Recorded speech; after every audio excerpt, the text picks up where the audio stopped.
On va continuer de surfer sur l'information. Merci Justine Dupont, c'était un peu facile ce jeu de mots. Vous êtes surfeuse en effet et vous affichez un palmarès très impressionnant. Alors, je vais essayer de ne pas me tromper. Vice-championne du monde de surf de grosses vagues, championne du monde de stand-up paddle ou encore vice-championne du monde de longboard, c'est bien ça? Oui, oui, oui, ça va. Merci. Mais c'est Alors, que des titres après. c'est que des titres, mais quand même, j'imagine qu'il y a une compétition, donc c'est un palmarès impressionnant. Qu'est-ce qu'on a encore envie de se prouver après tout ça? Alors moi, j'allais vous poser la question des Jeux Olympiques, par exemple de Tokyo.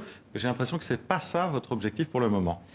Non, d'apprendre sur soi, d'évoluer, de progresser en tant que surfeuse forcément, mais du coup humain aussi, ça c'est chouette. Et maintenant, je fais particulièrement des grosses vagues et j'aime énormément parce qu'il y a tout un esprit d'équipe autour. Il y a plein de notions voilà, sur lesquelles on peut vraiment progresser, la sécurité, la communication. Il y a plein de choses, donc c'est riche et c'est intéressant. Mais justement, dites-nous un peu ce que c'est la différence entre petite vague, peut-être, j'imagine que c'est pas comme ça qu'on dit, et justement les grosses vagues que vous surfez vous.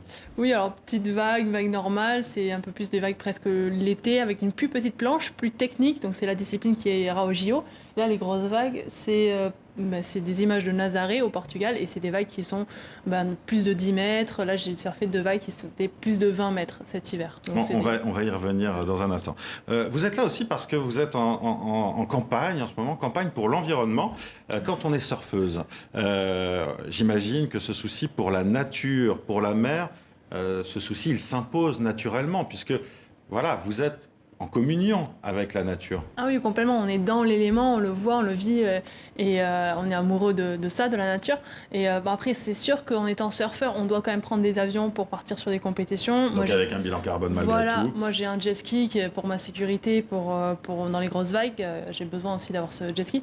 Donc je ne suis pas complètement neutre. Et c'est pour ça qu'on a avec mon partenaire la Maïf, on a voulu faire un programme qui s'appelle Sport Planète et qui vise à aller vers et carrément avoir une neutralité carbone. Donc d'un côté réduire, mais de l'autre côté, voilà, faire des actions écologiques qui consistent à reboiser la forêt d'Anglette peut-être. Anglette au Pays Basque en France. Oui. De quoi s'agit-il? Comment vous allez reboiser? Enfin, en quoi consiste la campagne précisément? Alors, ça consiste en calculant du coup mon empreinte carbone. Donc là, c'est avec Good Planet qui vont calculer, c'est en cours. Et après, c'est le montant du kilogramme de carbone, c'est transféré en euros et je vais pouvoir reverser un chèque sur en prix d'associations qui font des actions comme donc reboiser. Et là, bon, dans le sud-ouest, c'est sûr qu'Anglette, avec ce qui s'est passé cet été, c'était l'action qui Vous est ne faites pas partie de ces sportifs, justement, qui font ça pour leur image, pour leur communication. C'est une question un peu perfide. Mais vous, c'est ce vrai souci-là que vous avez pour l'environnement. Oui, oui, à fond. Et puis voilà, le but, c'est aussi de réduire énormément. Voilà, moi, je mange plus de viande. Dans ma consommation, je vais acheter les fruits et les légumes locaux. Je suis à fond dedans et j'aime ça. Et la nature, elle en a besoin. Alors, on va revenir là assez rapidement sur aussi votre parcours. En février dernier, vous avez surfé à Nazaré au Portugal, une vague de 20 mètres. On va regarder un extrait du documentaire Enfer et Paradis qui sortira prochainement. Ce jour-là, les conditions, elles étaient juste magiques.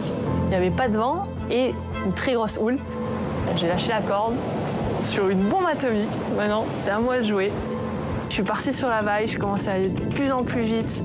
Sentir que la vague devenait tellement immense derrière moi, c'était presque effrayant mais excitant. Elle était en train de se lisser sous mes pieds. Moi, je fusais. Et là, j'ai senti l'explosion derrière. Je me suis fait recouvrir par la mousse. Et je sais pas, c'était un petit moment juste magique où tu es dans la vague et tu fais un avec elle. T'es même plus en train de surfer, tu es dans la mousse. Il y a tout le temps qui s'arrête. Et hop là, je suis sortie de la vague. Et c'était juste dingue parce que j'étais encore sur ma planche comme ça. Et voilà, on l'a vécu, j'ai surfé. La plus belle et grosse vague de ma vie. Voilà, ce sont des images impressionnantes. Je ne sais pas comment vous faites ça. J'ai lu que ce record n'avait pas été homologué. Ça devrait être un record du monde. Et il y a quelques jours, en revanche, la Ligue mondiale du surf a en revanche donc homologué une Brésilienne, Maya Gabeira, et ça vous a énervé. Alors non, oui, énervé, mais parce qu'il y avait une injustice de la Ligue et je n'avais pas envie d'aller vers ça. Et j'avais envie d'une image dont je suis fière de mon sport. Et pour moi, ça ne va pas du tout dans le bon sens. Pourquoi vous n'avez pas été homologué justement sur cette vague? Alors le pourquoi du comment, c'est un peu dur à dire, mais en tout cas, voilà, il y a eu beaucoup de choses qui je sais pas, je pourrais pas dire exactement qu'est-ce Moi, j'ai lu, vous allez me dire si c'est vrai ou pas, qu'en gros, les Français, ils sont pas assez rentables en termes d'image dans le monde du surf, qu'une Brésilienne, ce serait mieux. Non, ouais, ça va même encore un peu plus loin, je crois. Ouais, c'est une question d'ego et d'argent ou de voilà, c'est. Après la vague en soi, je l'ai surfée, c'est juste que pour mon sport, on voit Arnaud Gérald par exemple, il a gagné le record du monde en apnée, 112 mètres là il y a 2 jours je crois, et il avait déjà fait une tentative. On en a parlé ce matin, ouais. Ah voilà, il a déjà fait une tentative, le protocole n'avait pas été respecté, il n'a pas eu. Là, le protocole il n'était pas respecté, donc pour moi, on attend la prochaine énorme vague. Voilà. Vous revenez nous en parler. Merci Justine Dupont d'avoir été avec nous. Merci beaucoup.